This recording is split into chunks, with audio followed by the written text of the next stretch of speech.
शारदीय नवरात्र की नवमी को पूरे देश में बड़ी ही धूमधाम से मनाया गया। धर्मनगरी हरिद्वार में साधु संतों ने रामनवमी के अवसर पर मठ मंदिरों में कन्या पूजन कर भंडारे का आयोजन किया, जिसमें बड़ी संख्या में श्रद्धालु भी उपस्थित रहे। साधु संतों का कहना है कि मां को प्रसन्न करने का सबसे उत्तम उपाय है बाल रूप में कन्याओं की पूजा किया जाए। इसे मां प्रसन्न होकर भक्तों की हर मुरादों को पूरी करती है। निरंजनी अखाड़े के आचार्य महामंडलेश्वर कैलाशानंद गिरी ने काली मंदिर पर कन्याओं का पूजन किया। अखिल भारतीय अखाड़ा परिषद के अध्यक्ष रविंद्रपुरी ने पशुपतिनाथ मंदिर में और आचार्य बालकृष्ण ने दिव्य योग मंदिर में कन्याओं का पूजन कर देश की समृद्धि की मां से कामना की।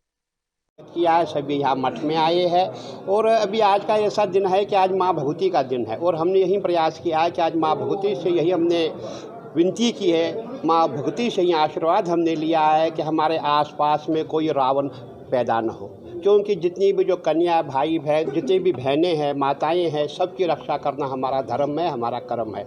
तो हम यही माँ भगवती से विनती करते हैं कि हमारे आसपास में कोई रावण पैदा न हो और अगर कोई ऐसा रावण पैदा होता है तो हमें तुरंत उसके ऊपर कार्रवाई करनी चाहिए और समाज में सबको साथ देना चाहिए। जब भी कोई रावण पैदा होता है उसको कानून के हवाले कर देना चाहिए। कौन सा मंदिर है? सोमनाथ मठ है। आप सोमनाथ मठ के प्रांगण में खड़े हैं और यहाँ जो ये नेपाल के जो राजा है उन्होंने ये मंदिर बनवाया है। इनका नाम जो है पशुपतिनाथ महादेव मंदिर है।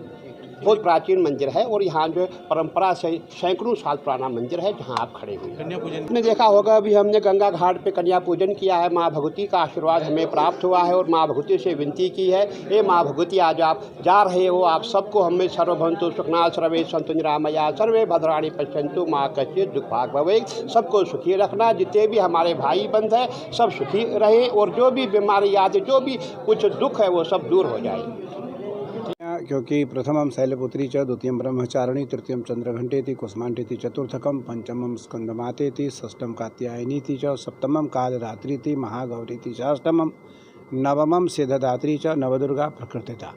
नवदुर्गा 9 रात्रि होती है, 9 दिन की रात्रि और 9 रात्रि में भगवती दुर्गा का पूजन अलग अलग रूपों में किया जाता है। लेकिन आज की जो दिन है वो सिद्धदात्री का है। आज का जो पूजन है वो कन्याओं को ही माँ माना जाता है और भारतीय संस्कृति में कन्या को माँ के रूप में पूजा जाता है। काली मंदिर इस परंपरा का पूर्ण रूपेण भरपूर निर्वहन करता है। आज हमने लगभग 700 के आसपास कन्याओं का हमने पूजन किया और उसका पूजन करके हमने उनसे आशीर्वाद लिया। उनका विधिवत हमने उनकी चरण धोई, उनकी चरणामृत लिया, उनका तिलक की, उनको माला पहनाया, उनसे आशीर्वाद लिया, उनकी स्तुति की, उनको भोजन कराया और यथा योग्य यथाशक्ति हमने उनको दक्षिणा दी, उनसे आशीर्वाद मांगा। कन्या जो है वो भगवती का रूप है, माँ का रूप है।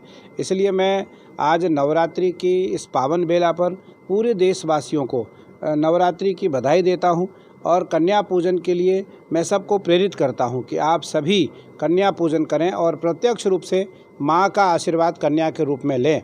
तो इसलिए यह परंपरा, क्योंकि हम तो 9 दिन कन्या पूजन करते हैं, 9 के 9 दिन कन्या पूजन करते हैं, 9 के 9 दिन रात्रि पूजन करते हैं और हमारे यहाँ रात्रि तक पुष्पार्चन होता है। कल 10वीं से लेकर के पूर्णमासी तक हवन किया जाएगा, उस समय भी हम नित्य कन्या पूजन करते हैं। इसलिए आपके द्वारा आपके माध्यम से मैं देश को, समाज को और घर घर को यह बताना चाहता हूँ कि माँ का आशीर्वाद यदि आपको लेना है तो कन्या के रूप में माँ का आशीर्वाद लें। कन्या को ही आप माँ माने तो निसंदेह माँ आपके ऊपर कृपा करेंगी और माई का आशीर्वाद आपको प्राप्त हो जाएगा।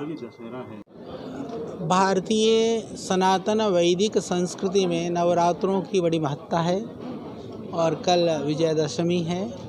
तो नवरात्रों में हम शक्ति की उपासना, शक्ति सृजन के लिए, शक्ति अपनी दुर्बलताओं को दूर करने के लिए हमारी परंपरा रही। प्राचीन काल से हम अपनी माँ बहन बेटियों का सम्मान करना, उनके प्रति श्रद्धा का भाव रखना, ये हमारी संस्कृति सिखाती है। तो उसी के तहत यज्ञ अनुष्ठान पूर्वक हमने कन्याओं का पूजन किया और यह परंपरा जो कन्या को सम्मान करेगा, जिस परिवार में बहन बेटियों का सम्मान होगा, उस परिवार में कभी भी कोई अभाव या किसी तरह का दोष नहीं आ सकता।